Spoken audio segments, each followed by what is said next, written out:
Hello and welcome back to Bluebaggers Edge. It is always a pleasure to have your company, and we are back ahead of tonight's national draft, where we get to choose an exciting youngster among a crop that many pundits are lauding as generational talent in the most stacked draft in 20 years, believe it or not. So it is absolutely an exciting time for us, especially considering the spot that we're in. I mean, to be a side that's contending for a flag, to have a top 3 pick, I can't remember if we've actually been in this position before. Not since the days of when we've had a top 3 pick. We've obviously been in the doldrums, in the lower part of the ladder, wooden spoons galore. So it is a bit of a unique experience this time around, and I'm very, very much looking forward to this. An exciting time for all of us. But of course, before we kick things off, as always, if you enjoy our content, let us know by hitting the subscribe button. The goal is 1,000 subs by the time the 2025 season does kick off. And we're well on our way to 500 as well. So if you can help us get there, that would be absolutely amazing. And thank you in advance.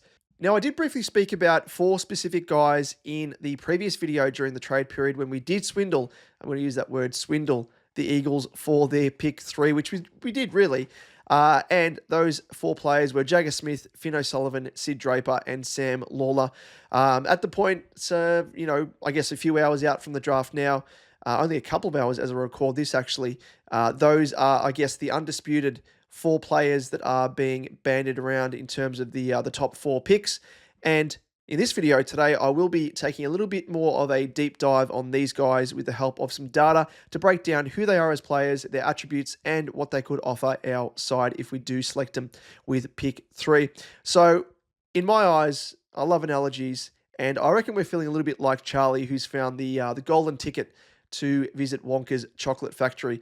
Chocolate waterfalls, everlasting gobstoppers, lickable wallpaper. And there really is no denying that we are spoiled for choice with the amount of talent that we have at our disposal. Buy some more. The strawberries taste like strawberries. The snozberries taste like snozberries. I don't know who the snozberry would be. Maybe Jagger Smith, maybe Sid Draper. We'll have to wait and see. But whoever we land on will become a very, very valuable player in their own right. And such is the insane quality of those in contention among the top 3 picks that they all have really a very high chance of developing into potentially, not just superstars for our club, but superstars of the game, the next generational talent that's coming through. So I'm using that word ad nauseum at the moment, but it is bloody exciting. So this is where the fun truly begins for us. So let's go through them. And first up, we have a player that has been, I guess he's kind of bolted into contention now for us. And I didn't think this guy would slide through to our pick. So I am very, very excited for him to be linked to our pick 3. And it is Jagger Smith. And he's been long spoken about, as I said, like as the number 1 pick for pretty much the past few months. And it wasn't until recent times where Lawler has been largely spoken about as the number 1 pick. And that chatter has become louder and louder, which, as it turns out, may see us benefit if Jagger Smith can now slide to us. And it's no surprise he's been spoken about in such high regard, Jagger Smith, because of his body of work, which is absolutely insane. Now, let me roll through it. So he finished runner-up in the Lark Medal and was named captain of the All-Australian team after an incredible season with Vic Metro, which saw him lead his side to glory. He averaged 29.2 disposals, 13.8 contested possessions, and 6.8 clearances, eclipsing every other player across all 3 categories. Just incredible stuff there by Jagger. And to give you a bit of a taste of what he can produce, he had some absolutely insane performances playing for the Chargers, where he amassed 33, 33, 50, 40, 42, and 33 disposals across a 6-game stretch consecutively. Incredible.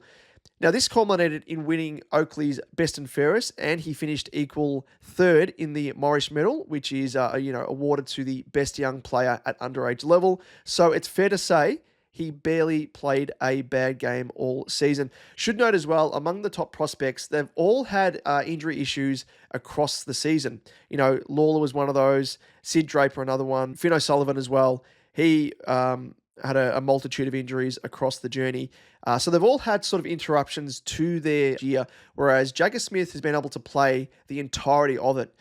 So that's the really one big tick for him, given, of course, we've been dealt our fair share of injuries across the season just gone. So With Jagger Smith, he comes with a few perks, I will say, and one of which is the fact that he finished his schooling last year as a 17-year-old, much like myself back in the day, but I didn't turn out to be a gun footballer, unfortunately. So he was very fortunate to be in a position where he was virtually full-time as a footballer, concentrating on his craft at under-18s level, and something the top draftees haven't really had the fortune of doing, instead having to balance their final year of high school with their footy. And, we're talking about adapting early on to the schedule of what will be his life. And from day to day, being a full time footballer, once he is drafted and, just to roll through what he was doing throughout the year. He had a recovery session on Monday, study day on Tuesday. Wednesday, he did his fitness work and gym work. He had a free day on Thursday, much like players at senior level. And then had his main training session on Friday. So to be exposed to this schedule so early on will hold him in great stead, knowing, what to expect once he arrives at a club, whether or not it's us or elsewhere. And it gives him an advantage mentally over other draftees. And given that he was virtually a full-time footballer, opportunities did open up for him to help elevate his, his progression as a footballer. And this included lining up in Richmond's VFL side, where he played 3 games, and he finished with 31, 27, and 24 disposals across them, which shows his ability to adapt to a step up in speed and the potential to quickly adjust and have immediate impact at AFL level. So really, as someone that is underage, to be able to step up to VFL level, it may not be seen as, the it in a bit, but really for him, and especially his size as well, he's only about 182 centimeters. He's not the biggest midfielder when we're talking about modern day footballers. And even in size, in terms of his, his build, he is quite small. Looking at photos of him, he looks very similar in build to when we drafted Sammy Walsh. So there isn't really, concerns over that. But in order to adapt to VFL level in something that he hasn't done prior is really, really a big tick when it comes to that. And it does suggest that he can potentially make the next step up to AFL level once he adapts to the speed of the game, which is, arguably the one part that draftees struggle to adapt with, because the speed of the game is much, much greater compared to the lower levels. But once he can, playing VFL does suggest already that he has that ability to step up and adapt rather quickly and have an immediate impact. We hate to use those words, but there is potential there for him to have an immediate impact at AFL level if we do draft him. Now, early in his career, the one knock on his game, I will say, has been, the claims that he isn't really overly damaging with his disposals, which came off the back of a game with Vic Metro this season where, kind of highlighted that a little bit. He finished that specific game with, game high disposals in 32. He had 18 contested possessions and 9 clearances, but he only tallied 57 metres gained, which was the 7th lowest of all players on the ground, albeit I will say it was in arguably trying conditions. But he did actually have a heart-to-heart with his coach after that game, spoke about, being a bit more direct and a bit more damaging with his possessions. And we actually saw a turning point in his game from then on. And to me, that really does show an impressive willingness to adapt and take on advice as well, which shows massive maturity for someone of his age. So really, that does give a bit of an insight into Jagger's personality, his maturity, and something which I guess will hold him in good stead once he does make the step up to AFL level, because there are players out there that, hold themselves in high regard, which, isn't necessarily a bad thing, but, they get ahead of themselves and they think that, if they don't put in the hard work and what's required, that their talent will get them through. And off the back of that, we have seen across the journey, many talented players go on the scrap heap because their unwillingness to adapt, their unwillingness to, take on advice and improve their game. So off the back of that, Smith in his next match had 37 disposals and 269 metres gained against WA before finishing with 25 touches, 8 clearances, 6 inside 50s and 425 metres gained in Metro's last match against Vic Country. So again, I am really, really impressed in seeing that. No doubt as well, it would impress the likes of Michael Voss, the recruiters as well, because as I said, maturity at that age is hard to come by. And, we've seen it in the past. Sammy Walsh is probably a good example of that. Weeders, Cripper, the like. And, a lot of that stuff is kind of developed over years of a player being at AFL level. But again, he's already shown those little snippets already for him to potentially step up as a leader once he is drafted. So incredible, incredible stuff there by Jagger. Now, the one thing I will highlight, and the one thing that I do love the most about Jagger, is his ability to not crumble under pressure. You watch his highlights, and there are countless moments where he is dashing within a contest surrounded by opponents, like working within, the space of a phone box, as is the other saying. But he's still able to do, a little sidestep or a pirouette out of a tackle and hit up a target. To have that poise, that frame of mind, not to crumble under pressure, really is an impressive trait to have. And, sometimes as well, you look at his highlights and he would actually just stop on the spot and change direction, much like, Pendles from Collingwood.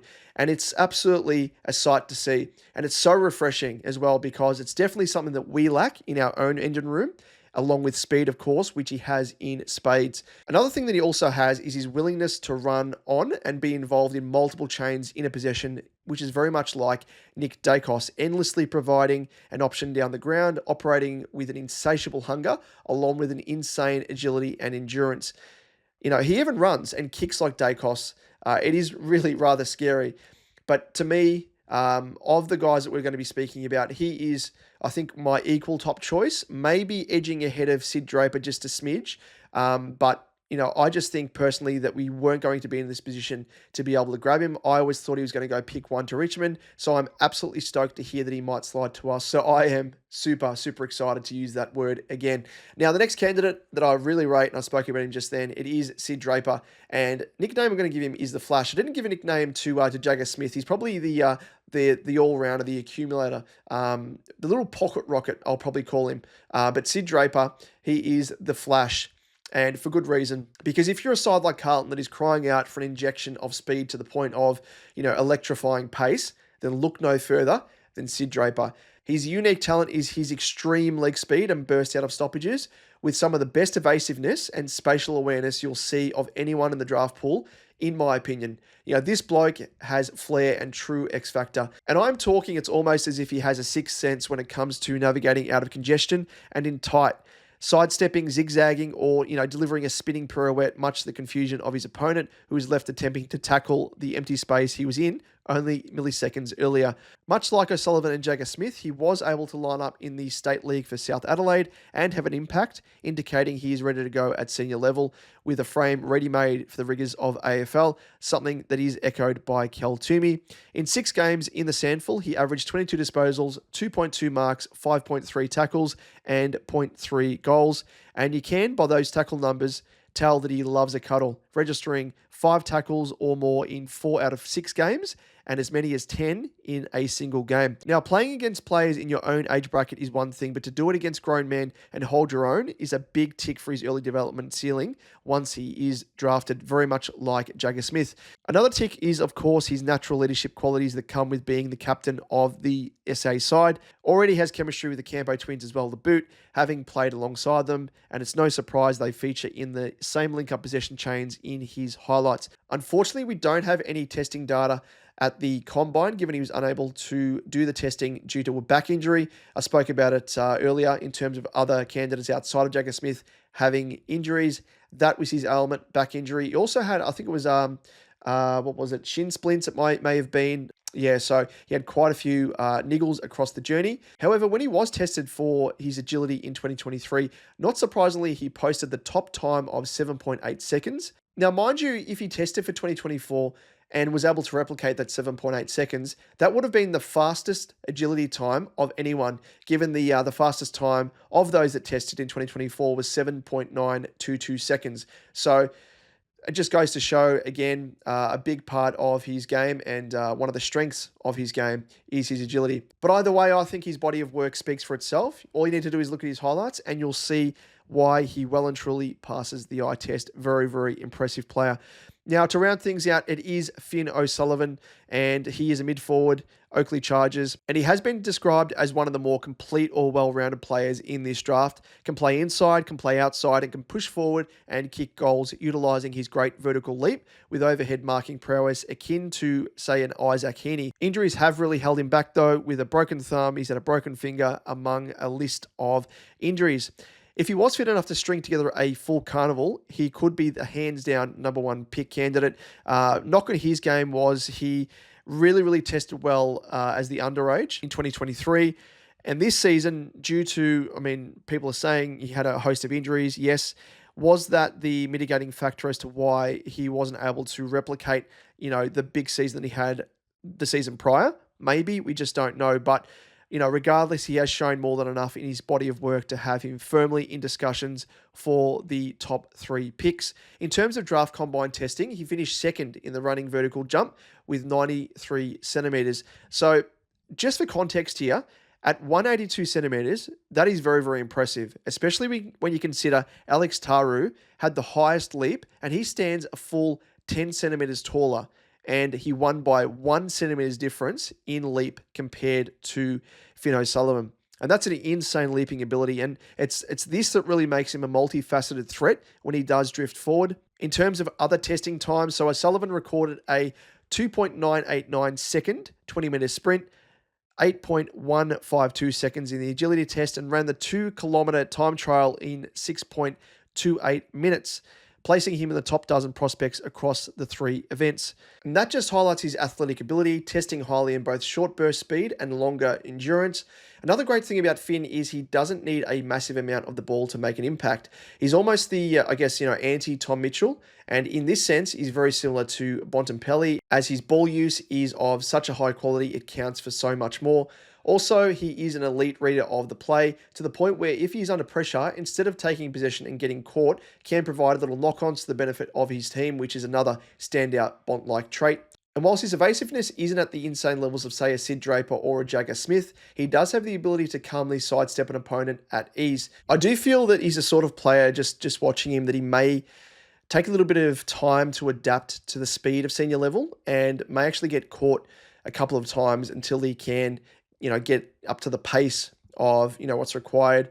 But once he does, absolutely watch out. He's ready-made and can make an immediate impact, I do think, outside of those, chinks in his armor. Did play with Richmond's VFL side late in the season, where he finished with 12 disposals and kicked 2 goals, 1. I am, having said all that, tipping North to snap him up with pick 2, given the versatility that he does provide and a bit of a, pod to, what their existing engine room is, but would say he's my 3rd preference of the 3 players that I have spoken about. Of course, there is another one in Sam Lawler, who I have nicknamed the Bull, but there is no real use chatting about him at length, as Richmond will snap him up with pick 1. And besides all that, he really doesn't fit the mold of the player that we need, as he's already the big bustling type in the engine room that we have, enough of that type of player. So do wish him all the best at Richmond. And that rounds things out. It is an exciting time to be sitting here with the top 3 pick as a genuine flag contender. Whoever we do decide to jump on and select with pick 3, I have full faith in Nick Austin and co to choose the right player. But again, I'm quietly hoping for Jagger Smith or Sid Draper, with Finn O'Sullivan the next in line. But what about you? Who do you hope that we select with pick 3, and who do you think we will pick with pick 3? It's a bit of a difference there, but let us know down below in the comment section, and we'll be back to chat about that very player that we do select in our next video. So until then, don't forget to like and subscribe, and we'll see you then. Go Bags. Have you ever heard